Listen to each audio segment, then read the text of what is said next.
ଆଜିକାଲି ବାପ୍ତିସ୍ମ ଦିଆଯାଉଛି, ବଟ୍ ପ୍ରକୃତ ବାପ୍ତିସ୍ମ ଦିଆଯାଇ ପାରୁନାହିଁ। ବାପ୍ତିସ୍ମ ଗ୍ରହଣ କରୁ କରୁ ଜଣେ ବିଶ୍ୱାସୀ ଆତ୍ମାରେ ପୂର୍ଣ୍ଣ ହୋଇଥାନ୍ତା, କିନ୍ତୁ ହୋଇପାରୁନାହିଁ। ଏହାର ମେନ୍ ରିଜନ୍ ଅଟେ ସେ ନିଜର ସୁଖ ଅଭିଳାଷ, ଯୌବନର ଅଭିଳାଷକୁ, ଜଗତର ଅଭିଳାଷକୁ, ସୁଖ କାମନାକୁ ସେ ମାରି ପାରିନାହିଁ। ନିଜର ଅଭିଳାଷକୁ ନ ମାରିଥିବା ହେତୁ, ଅଭିଳାଷ ନ ମରିବା ହେତୁ ଆଜିକାଲି ବିଶ୍ୱାସ ମାନେ ପବିତ୍ର ଆତ୍ମାରେ ପୂର୍ଣ୍ଣ ହୋଇପାରୁନାହାନ୍ତି। ପ୍ରିୟ ପ୍ରଭୁଙ୍କର ଲୋକମାନେ, ଏହା ବହୁତ ତ୍ରୁଟିପୂର୍ଣ୍ଣ ଅଟେ। ଆଜି ଖ୍ରୀଷ୍ଟୀୟ ସମାଜରେ ଜଣେ ବ୍ୟକ୍ତି ବାପ୍ତିସ୍ମ ଗ୍ରହଣ କରୁଛି ସତ କଥା, କିନ୍ତୁ ବେଳେ ବେଳେ ସୋସାଇଟିରେ ବିବାହ ନିମନ୍ତେ ସେମାନେ ବାପ୍ତିସ୍ମ ଗ୍ରହଣ କରିଥାନ୍ତି। ଏହା ସମ୍ପୂର୍ଣ୍ଣ ଭାବରେ ରଙ୍ଗ ଅଟେ। ଏହି ପ୍ରକାର ବାପ୍ତିସ୍ମ ଗ୍ରହଣ କରାଯାଏ ନାହିଁ।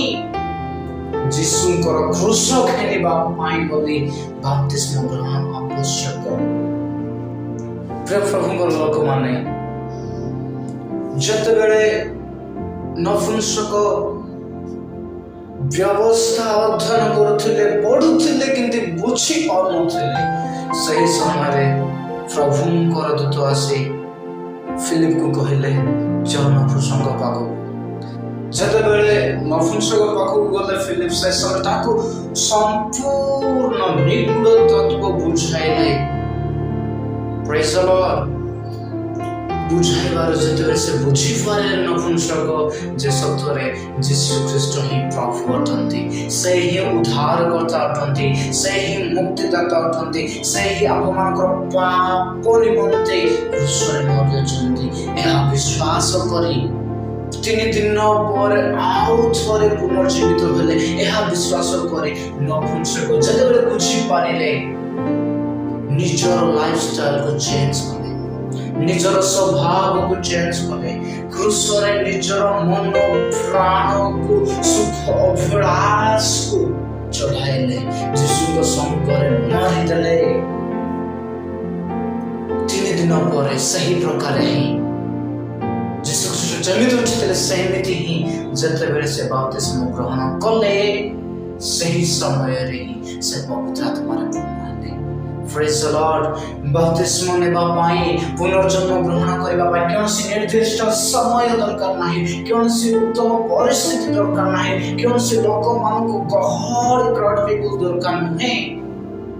ଯେତେବେଳେ ନିଜର ମନ ଚାହିଁଲା, ଯେତେବେଳେ ନିଜର ପଛକୁ ବୁଝିପାରିଲେ, ନା ଯୀଶୁ ଖ୍ରୀଷ୍ଟ ହିଁ ପ୍ରକୃତରେ ମୋର ଉଦ୍ଧାରକର୍ତ୍ତା, ମୋର ତ୍ରାଣକର୍ତ୍ତା ବୋଲି ଚିହ୍ନିପାରିଲେ, ସେହି ସମୟରେ ହିଁ ବାପ୍ତିସ୍ମ ନେଇ ପାରିବେ। ବାପ୍ତିସ୍ମ ନିମନ୍ତେ କୌଣସି ଅର୍ଥ ବ୍ୟୟ କରାଯାଏ ନାହିଁ, କୌଣସି ପ୍ରୋଗ୍ରାମ ଆରେଞ୍ଜ କରାଯାଏ ନାହିଁ। ଆଉ ଗୋଟିଏ କଥା କହିବି, ବର୍ତ୍ତମାନର ସୋସାଇଟି, ଖ୍ରୀଷ୍ଟୀୟ ସମାଜରେ ଆମ୍ଭେମାନେ ପାଷ୍ଟର୍ସ ମାନେ ଜାଣିପାରୁନୁ, ଆମେ ହୃଦୟକୁ ପରଖିବା ପାଇଁ ଜାଣିପାରୁନୁ, ଆମେ ବାହ୍ୟ ଅବସ୍ଥା ଦେଖୁଛୁ।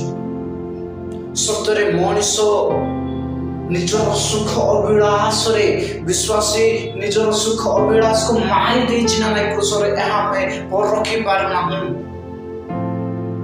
ଯଦ୍ୱାରା ଆମେ ମରିଯାଇ ନଥିବା ବ୍ୟକ୍ତିକୁ ଆମେ ପୁନର୍ଜନ୍ମ ଦେବା ଦ୍ୱାରା, ବାପ୍ତିସ୍ମ ଦେବା ଦ୍ୱାରା ସେମାନେ ବହୁତ ଇଭିଲ୍ କାର୍ଯ୍ୟରେ, ପରୀକ୍ଷାରେ, ପ୍ରଲୋଭନରେ ପଡ଼ନ୍ତି, କିନ୍ତୁ ଉଠି ପାରନ୍ତି ନାହିଁ। ପ୍ରିୟ ପ୍ରଭୁଙ୍କର ଲୋକମାନେ, ଟିକେ ଚିନ୍ତା କରନ୍ତୁ, ବାପ୍ତିସ୍ମ କେଉଁ ପ୍ରକାର ଲୋକ ଗ୍ରହଣ କରିପାରିବେ? ଏହା ପରଖନ୍ତୁ।